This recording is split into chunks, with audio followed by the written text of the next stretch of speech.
Boa tarde, internauta. Seja muito bem-vindo ao esporte.com. Hoje vamos falar da vitória do Cruzeiro, do América e do revés que o Atlético sofreu lá em Florianópolis no último sábado. Comigo aqui no estúdio, Ricardo Plotec, subeditor de esportes. Tudo bem, Ricardo? Boa tarde, Leandro. Boa tarde aos internautas. Comigo aqui também, Enzo Menezes, repórter Super FC. Boa tarde, Enzo. Boa tarde, Leandro. Boa tarde, Ricardo. Boa tarde a todos. Vamos analisar o desempenho dos mineiros nessa reta final aí. E como bem o Enzo falou, vamos primeiro falar do Atlético. O Atlético, no último sábado, não conseguiu vencer o Figueirense, tomou um gol aos 43 minutos do segundo tempo e deixou o empate escapar lá em Florianópolis. Ricardo Plotec, o Atlético vinha numa boa sequência e teve essa interrupção contra o bom time do Figueirense. O que você acha? Você acha que o Figueirense vai continuar mantendo essa linha para tentar? Hoje é o quarto time do Brasil, pode tentar vaga na Libertadores, e o Atlético vai continuar se mantendo na primeira divisão? Eu acho que primeiro é o seguinte, não é surpresa nenhuma o Atlético perder para o Figueirense em casa, como você bem disse, o Figueirense está muito bem no campeonato, se não me engano, acho que são 8 vitórias consecutivas ou 9 vitórias consecutivas do Figueirense, já entrou na briga pelo título, na minha opinião, porque está a 5 pontos abaixo do Corinthians, quer dizer, junto com o Fluminense, com 56 pontos. Então eu acho que não foi surpresa nenhuma. O Atlético jogava bem no primeiro tempo, fez 1-0 e numa falha, né, do goleiro do Atlético, ele acabou tomando um empate, enfim. E aí depois o time se desestabilizou. O Figueirense foi para cima, precisando da vitória, confirmou a boa fase. Eu não acho que foi nenhum desastre, quer dizer, o Atlético vem bem, depende só dele ainda para escapar do rebaixamento. Eu acho um resultado totalmente normal e não é preocupante porque, como eu disse, quer dizer, até tomar o gol de empate, o Atlético jogava muito bem não, mas jogava bem, se segurava, fez um gol, tinha tudo para conseguir no mínimo um empate, mas numa falha do goleiro acabou desestabilizando emocionalmente a equipe e acabou tomando a virada. Mas eu acho que é um resultado plenamente normal e não há que ficar desesperada, a torcida do Atlético, nada disso. Eu acho que o Atlético continua muito bem para escapar do rebaixamento e, na minha opinião, vai escapar. Enzo, o próximo adversário do Atlético é o Curitiba, é um jogo complicado na quinta-feira, aqui na Arena do Jacaré. Você acha que o Atlético tem totais condições de realmente sacramentar a vitória, fazer 42 pontos e praticamente dar adeus à segunda divisão ano que vem? Eu acho que sim. O Atlético, nas últimas partidas, encontrou um padrão de jogo, começou a jogar com mais tranquilidade, deu mais ânimo ao torcedor, contou com o incentivo do torcedor. Há uma semana os ingressos para essa partida com o Coritiba estão esgotados, né? No Coritiba, o Marcelo Oliveira faz um bom trabalho, briga ali no meio da tabela. Não acredito que vai brigar por Libertadores, acho que isso seria um sonho muito alto para o Coritiba. Então é a chance que o Atlético tem de sacramentar aí a permanência na primeira divisão. Ainda tem outros 3 jogos, mas nessa semana eu acho que o time tem totais condições de conseguir os 3 pontos e dar alegria ao torcedor. Lembrando ao internauta que o Curitiba está na 9ª posição, tem 51 pontos, a 10 do Corinthians, mas em compensação ele está a 4 pontos do Botafogo, que ainda está na zona da Libertadores, né, Plotec? Então é um outro problema que o Atlético tem. Vai pegar um time, ao contrário das últimas 2 partidas que fez contra o Fluminense, e o outro foi contra o que ele ganhou em casa agora, contra o Grêmio, em casa, ganhou de 2-0. É um time que vai brigar pela Libertadores ainda, né, Ricardo? Apesar de terem 4 times à frente dele. O jogo contra o Curitiba não é um jogo fácil. O Curitiba é uma equipe complicada, bem treinada. Já visto o primeiro semestre que fez, foi vice-campeão da Copa do Brasil, ficou aquela sequência de 29 jogos sem perder, ganhando 22 ou 23 jogos seguidos. Joga bem melhor em Curitiba do que fora de casa. Isso é um alento para o Atlético. Mas como você bem disse, se o Curitiba ganhar esse jogo, eu acho que ele entra de vez na luta pela Libertadores, porque está tudo embolado ali embaixo para a Libertadores. Como você disse na tabela, aí, quer dizer, para mim, Corinthians e Vasco já abrindo 5 pontos, para mim o título fica entre os dois. E aí quem tem até o Curitiba, até o Inter, está todo mundo na briga pela Libertadores. Então não é jogo fácil para o Atlético.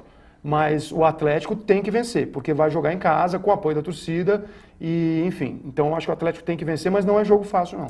Lembrando ao internauta que os próximos jogos do Atlético, além do Curitiba, ele pega, já na semana que vem, ele enfrenta o Corinthians fora de casa, Na rodada 37, ele pega o Botafogo na Arena do Jacaré e para encerrar o campeonato ele enfrenta o Cruzeiro. Então, destes 4 últimos jogos, teoricamente, fatalmente, talvez esse seja o jogo mais tranquilo para o Atlético. Exatamente.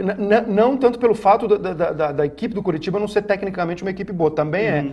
Acho que o Curitiba, até nesse Campeonato Brasileiro, eu achei que poderia fazer um pouquinho melhor, pelo primeiro semestre que teve.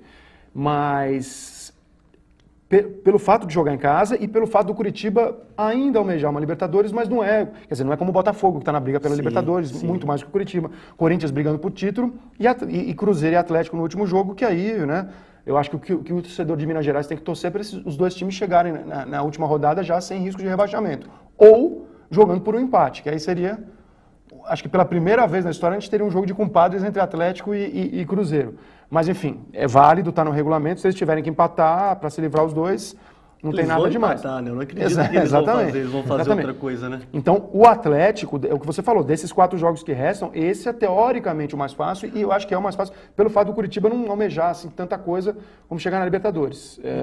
E os jogadores do Atlético colocaram como meta também na última semana, a gente viu a coletiva do Hever, antes dessa partida da última rodada, os jogadores afirmando a necessidade de ficar tranquilos antes do confronto contra o Corinthians.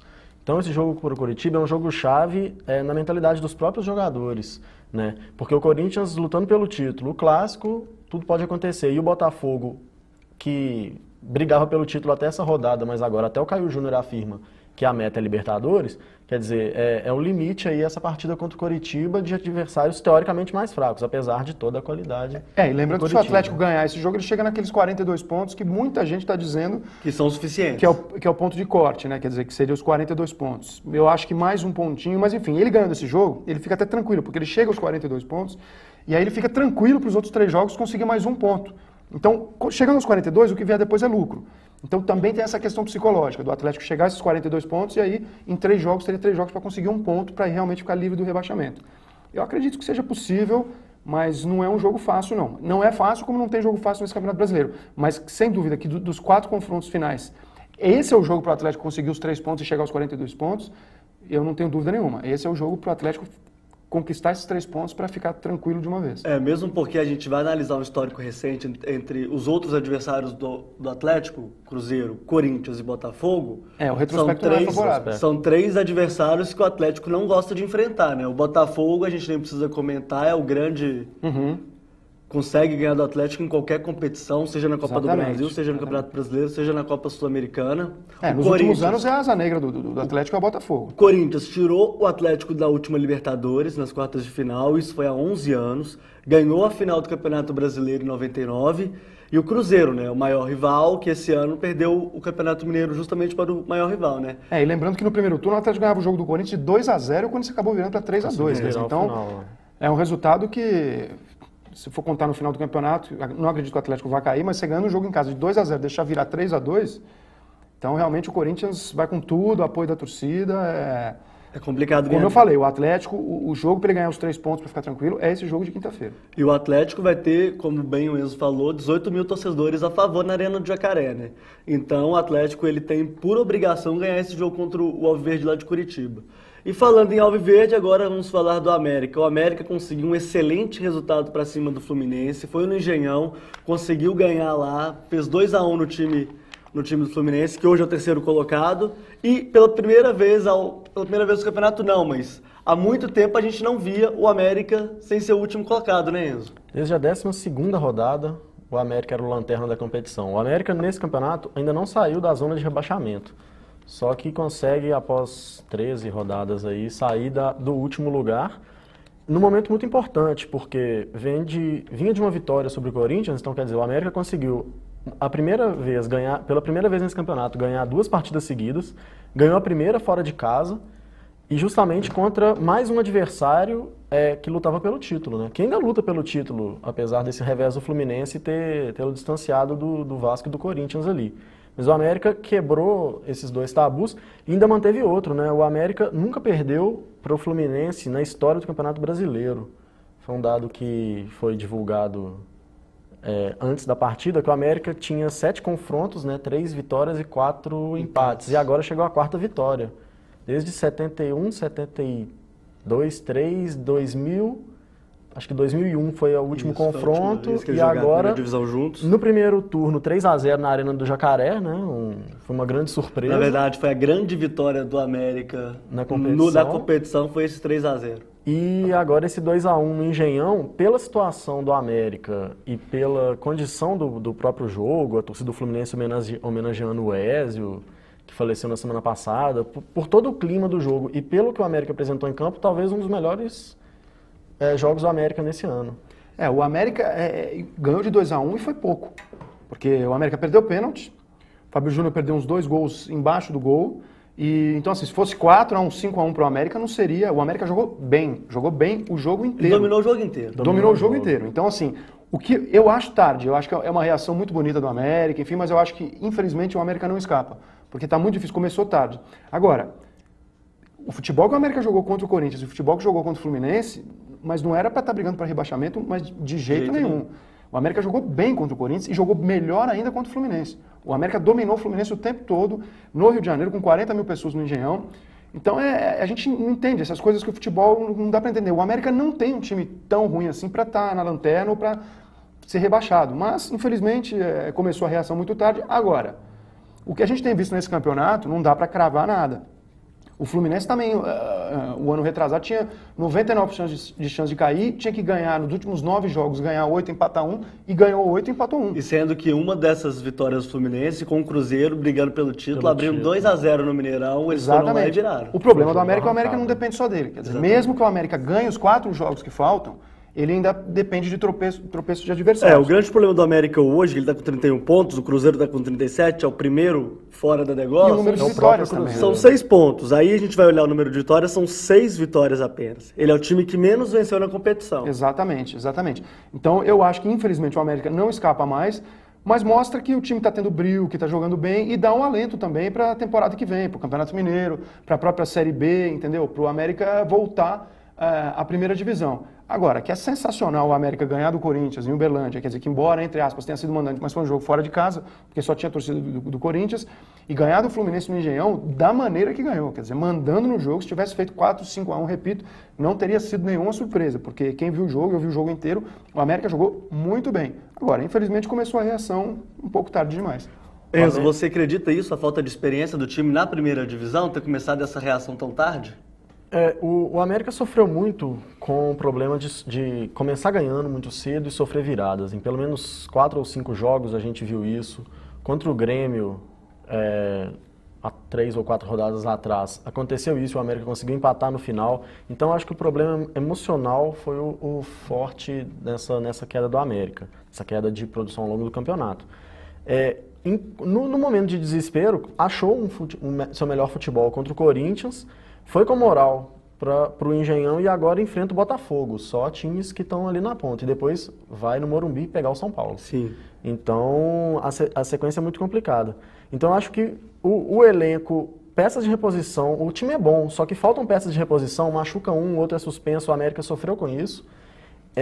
E essa questão das viradas, né? Só que no jogo de sábado, por exemplo, o América chutou 15 vezes ao gol do Fluminense contra 12. Os cariocas. O Neneca no primeiro tempo não pegou na bola. Só em um cruzamento errado que a bola sobrou para ele, enfim, foi a defesa do Neneca no primeiro tempo. Então parecia o contrário, né? Que o América brigava pelo título. Exatamente. E o Fluminense que estava se sentindo acuado ali fora de casa. Foi uma situação. Lembrou que se o Fluminense tivesse ganhado o jogo, ele teria dormido de sábado para domingo, ele teria sido líder do campeonato. E aí jogaria toda a pressão para cima do Corinthians e do Vasco. Quer dizer, então o Fluminense tinha a obrigação de ganhar, como eu disse, 40 mil pessoas no Engenhão. E o América realmente fez muito bonito e acredito que não vai escapar, mas até eu acho que pelo fato dele... Porque, claro, por mais que o jogador venha, dê entrevista, diga, não, nós ainda temos chance, nós vamos lutar, enquanto houver chance matemática, nós vamos... Mas o jogador lá no íntimo dele, ele sabe que é muito difícil. Então, eu acho que até por isso, pelo fato do América agora já estar jogando, entre aspas, descompromissado, sem a pressão, porque o jogador sabe que o América, só um milagre salvou o América do rebaixamento, então já entra mais tranquilo e tudo. Eu acho que isso pode estar ajudando o América nesse momento. Quer dizer, como não tem mais compromisso nenhum, entra tranquilo. A responsabilidade é toda do Fluminense, é toda do Corinthians. Eu acho que isso pode estar sendo bom para o América. Vamos ver. Se ganhar, mesmo que cair, mas se ganhar esses 4 jogos finais, vai ser uma coisa para ficar na história. E, Ricardo, o próximo jogo contra o do América vai ser aqui na Arena do Jacaré às 8h30, contra o Botafogo. Ao contrário desses dois últimos jogos que o América jogou, pode ser contra o Corinthians como mandante, mas jogou fora de casa, como você bem disse, é uma questão diferente. Então, você acredita que o fato do jogo ser na Arena do Jacaré pode prejudicar o América, por mais incrível que pareça? Eu acho que é interessante essa questão, porque o América vem atuando, ganhou do Vasco, ganhou do Fluminense, tudo, mas esses últimos 2 jogos fora de casa, ele atua muito bem. Eu acho que, de repente, a pressão da torcida, porque não é uma pressão muito forte, porque a torcida do América, por mais que compareça, não vai lá ter 2, 3 mil pessoas, se bem que depois desses 2 resultados é possível que a gente tenha lá umas 4, 5 mil pessoas. Mas eu acho que o América agora, é o que eu falei, como ele já está, entre aspas, descompromissado, eu acredito que o fato de jogar no Engenhão, de jogar na Arena do Jacaré não vai fazer diferença não. Acho que o América vai continuar jogando um bom futebol. O problema do América é que ele tem um time bom, mas ele tem algumas posições em que, por exemplo, o miolo de zaga do América é muito ruim. Entendeu? Tem um bom lateral direito, que é o Marcos Rocha, tem bons atacantes, tem bons volantes, tudo. O goleiro Neneca ele também é meio 880, às vezes fecha o gol, às vezes entrega. Muitas viradas dessas foram falhas do Neneca. Então, eu acho que se o América tivesse um time um pouco mais equilibrado, estaria numa situação melhor. Mas eu acho que jogar em casa para o América, nessa altura, é uma vantagem, sim. Porque a gente pode também analisar um pouco o Botafogo, né, Enzo e Ricardo? Porque o Botafogo, nas últimas rodadas, ganhou do Cruzeiro, jogando aquele futebol que a gente sabe. O Botafogo não jogou bem contra o Cruzeiro, achou o gol com o Louco Abreu, venceu a partida. Contra o Vasco ontem, o Vasco dominou o jogo de ponta a ponta. Então o Botafogo, ao contrário dos times que estão brigando pelo título, Corinthians e Vasco, que estão subindo de produção, o Botafogo está caindo até de maneira vertiginosa. Nos últimos 5 jogos, o Botafogo perdeu 4. Exatamente. Um pro Avaí de virada, né? Ele pois é, então assim, o Botafogo... Incrivelmente, o Avaí. Eu acho que se não é nem questão de empatar, não. Se não ganhar do América, está fora da briga pela Libertadores. Porque se tem o Figueirense chegando, então pro Botafogo também é um jogo de vida ou morte. E o América vai com problemas, né? O América entrou contra o Fluminense com 8 jogadores pendurados. E 2 zagueiros dos 3 tomaram o terceiro amarelo. Então, Everton Luiz e Micão já são desfalques certos no América. O Anderson se recupera de lesão, ainda não foi confirmado que ele pode jogar. Então, se o Givanildo não tiver o Anderson, ele vai ter que mudar o esquema, porque ele costuma entrar com 3 zagueiros. Ele não vai ter 3 zagueiros. Não vai ter 3 zagueiros. E vai... Mesmo o Anderson jogando, tá voltando de contusão, não é a sua melhor forma. E o Anderson, ele veio pro América já com esses problemas graves de contusão, né? Vira e mexe, a gente vê ele no departamento médico. Ele não conseguiu manter uma sequência no clube alviverde, assim como, por exemplo, o Micão conseguiu, desde o início da temporada, jogando constantemente no time. Pois é, o Micão foi uma das referências na zaga o campeonato todo. O Anderson não conseguiu se encaixar, o Everton Luiz chegou no meio da temporada justamente para tentar suprir essa ausência, né? E é como o Ricardo falou, o miolo de zaga do América sofre esse problema crônico. O Givanildo tenta fechar ali com os volantes, Leandro Ferreira, mas não dá para garantir os resultados só com isso. Né? Lembrando os próximos jogos do América, amigo internauta, Botafogo, agora na quarta. No próximo domingo viaja até São Paulo e pega o São Paulo, lá no Morumbi.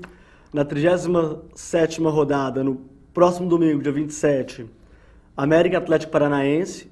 Talvez o Atlético Paranaense já rebaixado. E encerra o campeonato jogando contra o Atlético de Goiás, lá em Goiânia. Lembrando que o Atlético Goianiense é mais um time que também está caindo de ritmo. Hoje só está com 42 pontos e chegou até a brigar por uma vaga incrivelmente na Copa Libertadores, né? Fez um campeonato até razoável, mas agora caiu muito durante a competição. Vamos falar agora do Cruzeiro. Ontem o Cruzeiro jogou na Arena do Jacaré para 18 mil torcedores, venceu o Internacional por 1-0 e conseguiu dar uma respirada um pouco nessa luta contra o rebaixamento. Ricardo Plotec, o que você achou do jogo do Cruzeiro? Eu acho o seguinte, que o Cruzeiro não vem jogando bem nesse campeonato não é novidade nenhuma. Então ontem o Cruzeiro ele não jogou bem, tecnicamente não foi um jogo. Agora, jogou com raça, jogou com determinação, com apoio da torcida. A torcida do Cruzeiro está me surpreendendo porque a torcida do Cruzeiro, a gente sabe que é uma torcida muito exigente e tudo, mas eu acho que foi importante isso que a torcida percebeu, que não adianta brigar com o time agora. Quer dizer que o time realmente vai lutar para não cair e a torcida abraçou o time, foi fundamental. E o Cruzeiro fez o que tem que fazer agora nessa reta final e nesses 4 jogos, fez ontem. Quer dizer, com raça, batalhando, 1-0 ali sofrido, e vai ser isso até o final. Quer dizer, não esperem que o Cruzeiro vai fazer 3-0, 4-0, porque o time sem o Montijo ainda, quer dizer, aí complica mais ainda a situação do Cruzeiro. Eu acho que o Cruzeiro também deu um grande passo ontem para não cair, né? Contou com a derrota do Ceará para o time reserva do Santos, que na minha opinião foi surpresa, né? Porque o Santos sem Neymar, sem os principais jogadores, realmente não é um time para chegar lá e ganhar do Ceará. O Ceará perdeu pênalti, enfim. Então a sorte também está jogando o Cruzeiro. O Cruzeiro fez o que tinha que fazer, entrou com raça, com determinação, entendeu? Foi lá, batalhou, fez um gol, perdeu o gol, o Inter com bola na trave, e vai ser esse sofrimento até o final. Mas tem que jogar com raça, e a torcida do Cruzeiro está tendo um papel fundamental nessa reta final e tem que continuar fazendo isso, apoiando o time para que o time escape. E a situação do Cruzeiro é um pouquinho mais complicada que a do Atlético, mas eu também acredito que o Cruzeiro vai escapar, não tanto por méritos do Cruzeiro, mas porque os times que estão atrás realmente são, para mim, Avaí, América e Atlético Paranaense já caíram, e essa última vaga está entre Ceará, Cruzeiro e Atlético. Então, o Cruzeiro tem que fazer isso mesmo, jogar com raça, coração na ponta da chuteira, 1-0, 6-0 e tá bom demais. Foi o que aconteceu ontem. E para você, Enzo, a dupla de atacantes, o Wellington Paulista e Farias, deram conta do recado? Ontem sim. O Mancini até destacou na entrevista coletiva ao fim da partida a entrega dos dois, né? Do Farias, do Paulista, voltando para marcar, para pegar a bola, porque eles são jogadores que a gente costuma vê-los muito na área, né? Tentando ser aquele jogador de referência, empurrando o zagueiro. Mas no momento o Cruzeiro precisa de alguém para, ainda mais na ausência do Montijo, para voltar a buscar a bola, né? Então os dois tiveram um papel fundamental, né? O gol do Cruzeiro saiu de um cruzamento do Wellington Paulista, né? De perna esquerda, né? Ele chegou na ponta esquerda, cruzou no meio de 2 zagueiros e achou o Farias na área. O Farias se antecipou à marcação. Gol de né? atacante. Gol de atacante, gol de cabeça, de oportunismo, né? Como o Ricardo falou, não foi um jogo tecnicamente, né, agradável, longe de lembrar aqueles clássicos entre Cruzeiro e Inter dos anos 70, né, com placares elásticos, enfim. Mas foi um jogo muito aberto, né, os dois times criando muito, se arriscando o tempo todo, muitas chances criadas de lado a lado, acho que foram 15 chutes a gol para cada um o jogo todo. Quer dizer, muitas chances nos 2 tempos, nenhum time se retraiu, né? Mesmo com um expulso, né? O Elton, volante do Inter, já tinha amarelo, pegou a bola, o Wellington Paulista foi dar um balãozinho nele ali, ele pegou a bola com a mão, foi expulso, justamente. Mesmo com um a menos, o Inter, isso não facilitou a vida do Cruzeiro, né? A gente achou que o Cruzeiro poderia deslanchar, não deslanchou, o Inter não segurou, foi para cima, o Andrezinho ainda entrou no lugar do Bolatti, quer dizer, trocou um volante por um meia, foi pressionando até o final. Mas eu queria que vocês comentassem uma coisa. Na hora que o Cruzeiro estava vencendo de 1-0, o Elton foi expulso, o Naldo entrou no jogo. O Mancini ele mudou o esquema para 3 zagueiros. E isso, obviamente, claro, você tira um cara marcador, você puxa o time do Internacional para o seu campo de defesa. O Mancini, Plotec, fez o certo ontem ter tentado segurar esse placar do jeito que foi? É aquela velha história, né? Ganhou o jogo, fez o certo. E então, assim, pra gente que comenta depois do jogo é muito fácil. O cara que tá ali no calor do... Eu acho que sim. Acho que sim, porque na situação que tá o Cruzeiro, 1-0 com 1 a mais, quer dizer, tem que segurar mesmo e conseguir os 3 pontos, que é o que o Cruzeiro precisa. Conseguiu ontem, como eu falei, não jogou uma grande partida, então acho que tem que trancar mesmo, estava com 1-0, enfim, o Inter martelando em cima, tem bons jogadores, embora o Inter, mais uma vez, na minha opinião, decepcionou, porque todo mundo fala, porque o Inter é candidato, esse nunca chega. Campeonatos brasileiros, né? Foi campeão do mundo, campeão da Libertadores, campeão da Sul-Americana, enfim. Mas em campeonatos brasileiros, nos últimos anos, não ratificou aquilo que todo mundo espera do Inter. Mas é um time perigoso, um time que tem D'Alessandro, que tem Oscar, que tem o próprio Bolatti, que é bom jogador, chuta bem fora da área, então... Eu acho que o Mancini fez certo, sim. Fez 1-0, tá com a mais, vamos segurar aqui os 3 pontos, é isso que a gente precisa. E jogar bonito, é bola pro mato, que é a bola de campeonato. Eu acho que é isso que o Cruzeiro fez, tem que fazer e sem medo porque não jogou bem, porque o Cruzeiro é uma escola de toque de bola e tal. O Cruzeiro tem que se livrar do rebaixamento. Contra o Avaí, Enzo, o Cruzeiro vai lá jogar na ressacada. Pela primeira vez o Avaí está na lanterna do campeonato. O que você acha desse jogo? O Cruzeiro entra para lá como favorito para tentar derrubar o Avaí lá e rebaixá-lo? Pois é, eu não sei se favorito, mas é a oportunidade que o Cruzeiro pediu o campeonato todo, né? ganhou 2 vezes apenas no segundo turno. Tem o Lanterna, que chegou na Lanterna agora, né? O Luiz Fabiano foi desencantar no São Paulo logo contra o Avaí, fez 2 gols no sábado, jogou o Avaí para a Lanterna com a vitória do América, né? O Avaí praticamente já entregou os pontos. Você vê nas entrevistas depois do jogo, do técnico do Avaí, o Toninho Cecílio, eles já estão no desespero, já não almejam mais. Não precisam só de ganhar as 4, né? E pode ser até pior para o Cruzeiro, porque é aquela mesma história que está valendo para o América. Quer dizer, que o jogador, por mais que fale, que tem matematicamente, que dá, vamos lá, enquanto houver vida, há esperança e tal, mas o jogador sabe que o Avaí está praticamente rebaixado. Então, pode até entrar descompromissado. Lembrando que o Avaí ganhou do Corinthians lá, o Avaí também... Do Botafogo. Exatamente, o Avaí andou aprontando. Então, também não é jogo fácil, não. É o que eu falei, não tem jogo fácil para ninguém, porque ou quem está lá em cima está lutando para ser campeão, quem está lá embaixo está lutando para não cair, enfim. E não é jogo fácil, não. Com o Avaí jogar em Florianópolis, eu acho que vai ser uma pedreira. Inclusive, eu acho que é um jogo até mais difícil do que foi contra o Inter ontem. A gente tem umas palavras do Mancini, vamos ouvi-lo, por favor. A vitória foi suada, sofrida, mas foi merecida, né? De uma equipe que jogou melhor em boa parte do jogo, que teve dificuldade até porque enfrentou também uma equipe forte, né? E nós demos um passo importante rumo ao nosso objetivo, que é sair dos últimos 4. Eu gesticulei, mas não ofendi, não falei nada, e quando de repente saiu uma falta ali na frente, eu imagino que o Bandeira do nosso lado ali fez um sinal ao Luiz Flávio, ele expulsou, não quis nem saber o que era, nem nada, enfim. São momentos onde a gente sofre por estar ali à margem do campo, né, vivendo uma emoção diferente, né, de uma equipe que quer sair de lá de baixo, que está vencendo o jogo por 1-0, faz um gol, ele é anulado.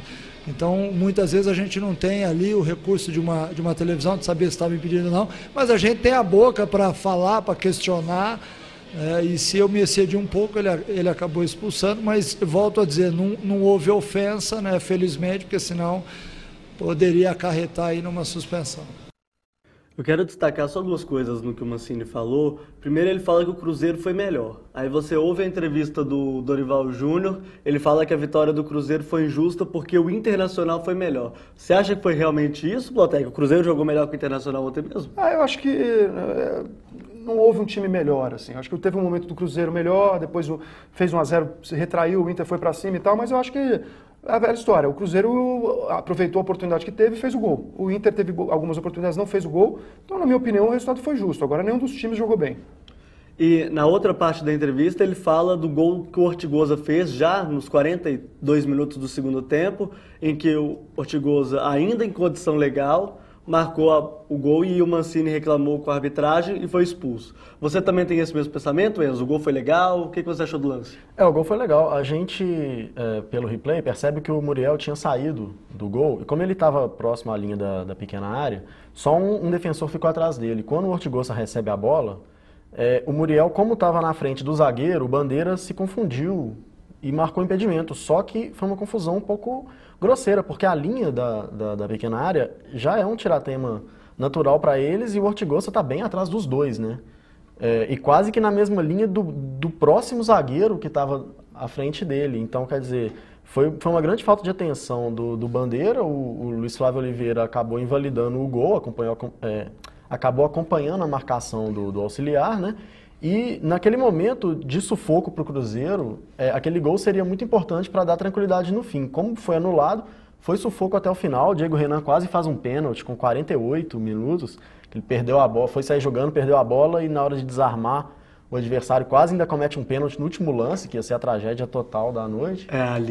Ali a coisa ia ficar feia para os torcedores do Cruzeiro mesmo, né? E o Mancini destacou uma coisa importante também na entrevista, que aí no lance seguinte ele foi reclamar de uma falta e foi expulso, mas não ofendeu, não xingou o árbitro, enfim. Destacando que nesse momento ele não pode também sofrer uma suspensão, né? Para não sair da beira do campo. Lembrando que o técnico, quando é expulso, ele só é excluído daquela partida, né? Se ele não for suspenso, na próxima ele está lá no banco. Mas ele mesmo, ali você vê que na entrevista ele mesmo admitiu que se excedeu, que, enfim, ele usou palavras mais polidas e tal, mas, enfim, ele admitiu que se excedeu, que é muito difícil ficar ali, que estava nervoso e tudo, enfim, eu acho que também não faz diferença nenhuma o técnico ali no fim do jogo e tal. Os jogadores dentro de campo tem que decidir ali e tal. Mas realmente esse lance do Diego Renan mostra que tem horas também que o jogador de futebol tem que ter um pouquinho mais, né? Quer dizer, o time Maturidade, né? brigando para não cair. Pô, dá um bico na bola, entendeu? Joga a bola pro máximo. Os 48 vai querer sair sem jogando. Aí realmente, sabe, tem hora que falta um pouquinho de maturidade. Mas graças a Deus que o Cruzeiro conseguiu a vitória e foram 3 pontos muito importantes pro Cruzeiro. Vamos ver a tabela do campeonato e a rodada do final de semana? Tá aí, o Corinthians com 61, junto com o Vasco. O Corinthians é o líder pela 18ª vitória, o Vasco só tem 17. Na sequência, Fluminense, Figueirense, junto com o Botafogo, que compõe a zona da Libertadores. Tem 2 vitórias a mais que o Flamengo, que está na sequência. São Paulo, Santos, Curitiba, Internacional ainda tem alguma esperança de disputar a Taça Libertadores. Na segunda parte da tabela está o Grêmio, 47, esse praticamente já não quer fazer mais nada, quer que o campeonato acabe logo. Atlético Goianiense, 42, Bahia, Palmeiras também, 42. Esses aí praticamente fora da degola. É muito difícil um desses 3 times caírem. Na sequência, o Atlético com 39 pontos, junto com o Cruzeiro com 37, e aí a turma de baixo. Ceará com 35, Atlético Paranaense com 34, o América com 31 e o Avaí quase rebaixado com 29 pontos. Eu acho que o mais importante da rodada de ontem para o Cruzeiro é que ontem, por exemplo, o Cruzeiro não dependia dele para se livrar do rebaixamento, porque se o Ceará ganha ontem, mesmo o Cruzeiro com a vitória, o Cruzeiro continuaria na zona de rebaixamento. Agora já não, agora o Cruzeiro depende só dele. Então isso é muito importante nessa reta final, porque isso, quer dizer, dá uma moral para o jogador e para o elenco. Olha, não vamos pensar em adversário nada e tal, embora antes do jogo todo mundo dissesse, não, vamos fazer a nossa parte, mas claro, todo mundo está seguindo o Ceará. Agora se inverteu, ou seja, o Ceará é que não depende mais só dele para não ser rebaixado. Então, essa rodada ontem foi fundamental para o Cruzeiro também sobre essa questão. E essa semana a gente pode terminar o domingo com o Cruzeiro já matematicamente sem qualquer chance de rebaixamento, porque ele pegou o Avaí na quarta-feira, como já conversamos, e no domingo ele tem um jogo importantíssimo contra o Atlético Paranaense. E lembrando que depois dessas 2 rodadas, agora no meio de semana e fim de semana, as outras 2 rodadas são os jogos todos no mesmo horário e no mesmo dia, quer dizer, domingo às 17 horas. Então, aí claro, a gente sabe que a CBF depois, na última rodada, aqueles jogos que já não valem mais nem para classificação. Eles puxam pro sábado. Eles jogam no sábado, questão de TV e tal.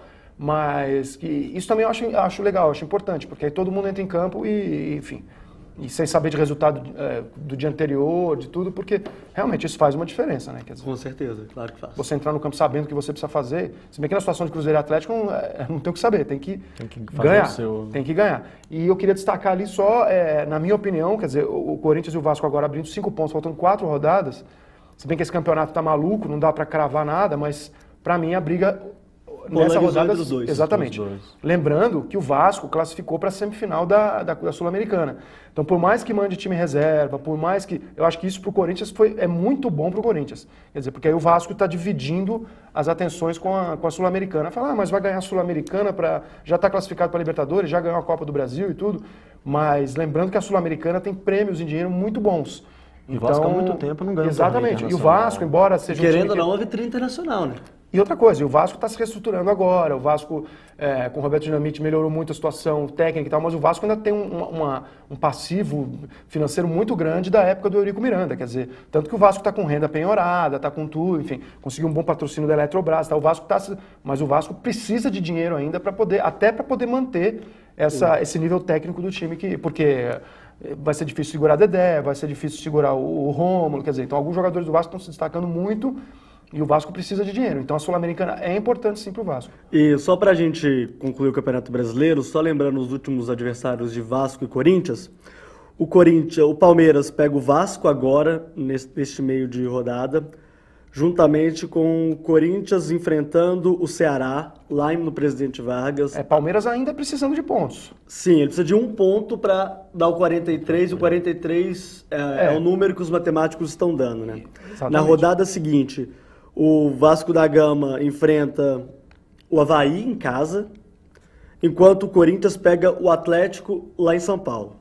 Na rodada 37, temos o Corinthians enfrentando, deixa eu achar aqui, o Figueirense lá no Orlando Scarpelli, um jogo duríssimo, talvez seja um dos mais difíceis para o Corinthians na temporada. E o Vasco enfrentando o Fluminense, provavelmente no Engenhão, né? E para finalizar, os clássicos. O Corinthians pega o Palmeiras enquanto o Vasco da Gama encara, deixa eu confirmar aqui, o Flamengo, seu grande rival, né? Exatamente. Essa última rodada, esse ano, quer dizer, a CBF, para mim, acertou muito em marcar esses jogos, porque aí acaba aquele negócio de entregar ponto, né? Enfim, você imagina, por exemplo, o Palmeiras, que provavelmente não vai ser rebaixado, mas o Palmeiras pode tirar o título do Corinthians. Pode. O Vasco pode tirar o Flamengo pode tirar o título do Vasco. O Vasco pode tirar o Flamengo da Libertadores. Então, realmente, vai ser uma rodada... E do jeito que está esse campeonato, na minha opinião, o título e o quarto rebaixado e os dois ali da Libertadores, o quarto, vão ser definidos na última rodada. Eu não acredito em definição antes da última rodada, não. Principalmente para o título. Para a gente encerrar o Esporte.com hoje, a gente vai falar do Tupi. Ontem o Tupi ganhou em Juiz de Fora por 1-0 do tradicional Santa Cruz. Está um empate do inédito título do Campeonato Brasileiro da Série D. O próximo jogo lá no Arruda vai ser no próximo domingo. Enzo, o Tupi ontem jogou para ser campeão. O que você acha desse time, desse trabalho que está sendo feito lá em Juiz de Fora? Pois é, o Ricardo Drubs que assumiu o time, conseguiu dar um bom padrão de jogo. Na Série D, o Tupi tem um ataque muito eficiente. Né? Só na fase final, na semifinal, o Tupi fez 6 gols, sofreu apenas 1. Né? E ontem, contra o Santa Cruz, a torcida de Juiz de Fora apoiou, né? Encheu o estádio Mário Helênio. Contando também com a torcida de outros clubes, né? O Tupi é como se... segundo time da cidade, né? Todo mundo sabe que Juiz de Fora, quer dizer, quase todo mundo torce para times do Rio de Janeiro, mas com a campanha do Tupi, o Tupi é o segundo time de todo mundo, então ontem, quer dizer, 15 mil pessoas no estádio, quer dizer, uma festa bonita e realmente, o Tupi deu um passo importante porque primeiro ganhou, segundo não levou gol em casa. Isso é muito importante. E o Ademilson, que ontem foi o autor do gol do Tupi, que está numa fase iluminadíssima, quer dizer, fazendo gol todo o jogo nesses jogos finais. Quer dizer, se o Tupi for campeão, realmente tem que fazer um busto para o Ademilson lá em Juiz de Fora. Agora, não vai ser fácil. Não vai ser fácil, porque o Santa Cruz é um time que tem muita tradição. O Arruda vai estar lotado com 60 mil pessoas. O principal jogador do Arruda, né? Exato. São 60 mil. Que exatamente. Então, é até aquela história, né? Poxa, depois tudo que passou o Santa Cruz e tal, eu acho que tá todo mundo quase, quem não torce para o Tupi, quem não é de Juiz de Fora e quem não é de Minas Gerais, está torcendo para o Santa Cruz. Por tudo que passou, pela tradição, quer dizer, um time na 4ª divisão tem o recorde de público, acho que uns 2 ou 3 anos já que o Santa Cruz é o time com mais público, que leva mais público ao estádio. Então, realmente, agora, não vai ser fácil. Nesse ano, a renda do Santa Cruz, nesses 10 ou 11 jogos da Série D, é maior do que qualquer time mineiro da Série A. Pois é, então eu acho que, assim, agora, para mim, o que foi decisivo, que pode dar o título pro Tupi, não vai ser fácil, foi o fato de não ter tomado gol. Porque se ele fizer um gol lá, ele obriga o Santa Cruz a fazer 2 de diferença. Então, vamos torcer. Agora, mesmo que se não ganhar, já é uma campanha sensacional. O Tupi está de parabéns, vai disputar a Série C ano que vem.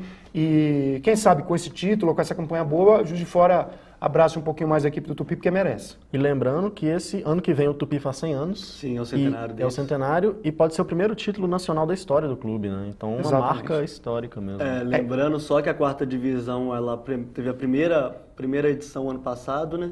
E esse ano já na 2ª edição, com o Tupi já na final, né, Plotec? Exatamente, o Tupi fez é sensacional. Eu digo, final é aquela história, pode ganhar, pode não ganhar, enfim, mas já está de parabéns, subiu, que era o primeiro objetivo. Agora, lógico, chegou na final, está com a vantagem de empate, acho que tem que ir para lá, enfim, e fazer de tudo para trazer a taça. Mas se não trouxer, está de parabéns da mesma maneira e, enfim, e mostrando aí que Juiz de Fora não é só futebol carioca, não. Juiz de Fora tem futebol mineiro e futebol mineiro de qualidade.